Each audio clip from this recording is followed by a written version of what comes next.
God spirit please come. ആത്മാവേ വാ. ആത്മാവ് വന്നു. വന്നു. പേര് ചോദിക്കാ? നീ ചോദിക്ക.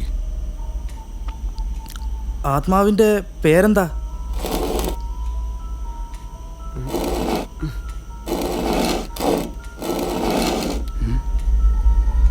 ആതിര. നല്ല പേര്. ആതിരക്ക് എന്ത് പറ്റിയതാ?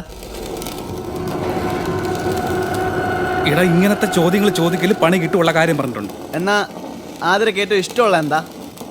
അങ്ങനെ അതാ അനങ്ങുന്ന. പിന്നെ അനങ്ങണ്ട്.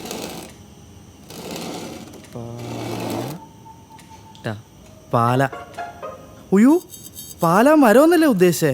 പാലയിൽ എവിടെ ഡക്കണാപ്പാടാ. അതിൽ പ്യൂന് വിളിച്ചാണെങ്കിൽ പിന്നെ അവരൊക്കെ ഒരുമിച്ച് പഠിച്ചില്ലേ, പഴയ സുഹൃത്തുക്കളാണല്ലോ. പണ്ടൊരു ആതിര കൂടെ പഠിച്ചനേനു. ഒന്ന് പോയടാ. ആത്മാവേ, സോറി. ആതിരക്ക് ഏറ്റവും ഇഷ്ടം എന്താണെന്നാണ് യുവമാർ ചോദിക്കണത്.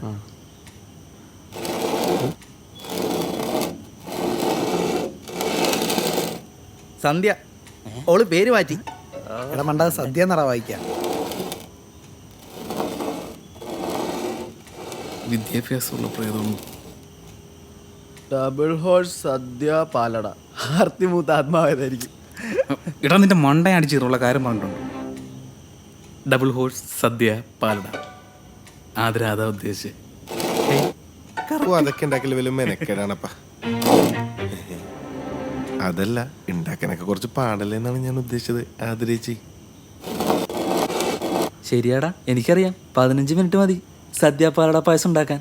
നമ്മൾ ഈ കല്യാണത്തിന് സദ്യക്കൊക്കെ പോകുമ്പോൾ കഴിക്കൂലേ, അതിലും നല്ല കിടു ടേസ്റ്റ് ആയിരിക്കും. എന്നാ പിന്നെ ഇടക്കല്ലോ നമുക്ക് ഉണ്ടാക്കിവിടാ അനുവേട്ടാ. അങ്ങനെയാണെങ്കിൽ നമുക്ക് ഇപ്പോഴേ ഉണ്ടാക്കാം. എല്ലാ സാധനം ദേ അകത്തിരിപ്പുണ്ട്. വാ വാപ്പാ. വാപ്പയാ ഇവനെന്താ ഇങ്ങനെയൊക്കെ പെരുമാറുന്നു?